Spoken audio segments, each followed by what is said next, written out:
And developing tonight at 11, a federal judge blocks the Trump administration from deporting a Tufts University student currently being held in ICE custody. Thanks for joining us tonight, everyone. I'm Colton Bradford. And I'm Priscilla Casper. So earlier this week, federal agents arrested Rumeysa Ozturk shortly after she was taken to a Louisiana detention center. Our NBC 10's Jericho Tran joining us live from Medford with the very latest developments. Jericho, good evening.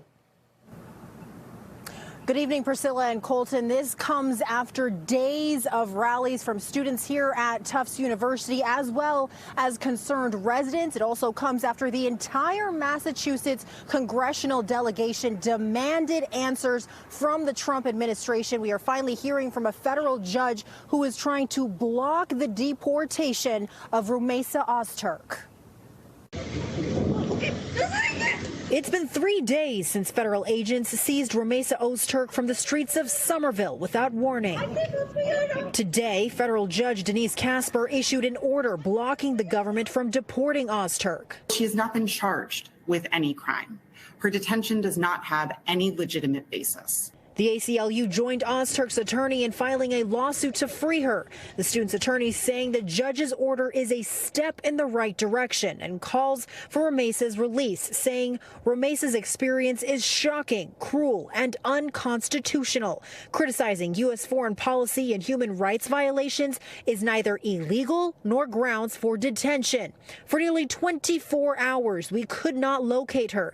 And despite a court order to prevent the government from taking her out of Massachusetts, we finally learned the Trump administration had shipped her to Louisiana. It could be any one of us. Like, if they could take Rumeysa, who's like the sweetest amongst us, then what's that to say about anyone else? The PhD student and Fulbright scholar's visa was terminated after the Department of Homeland Security claimed Ozturk engaged in activities in support of Hamas. If you come into the United States as a visitor and create a ruckus for us, we don't want it. We don't want it in our country. Go back and do it in your country. No other evidence has come to light except for this op-ed Ozturk co-wrote in the Tufts Daily last March, calling for the university to divest from companies directly tied to Israel. Her detention is a clear attempt to retaliate and punish her for her speech, chill her speech, and also send a very strong message to other people to chill their speech as well.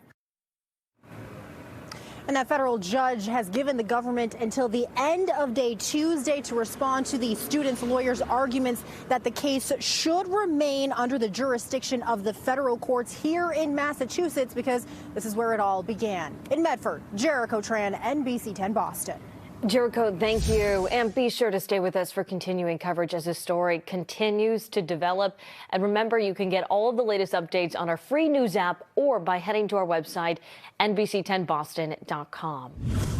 A Russian medical researcher at Harvard is in an immigration facility after being detained by ICE. Ksenia Petrova had her visa revoked last month over undeclared frog embryo samples found in her luggage. She has been in the U.S. on a J-1 scholar visa since May of 2023. Petrova is trying to fight deportation back to Russia due to her previous arrest for protesting the Ukraine war. She's now waiting for a hearing set for early May.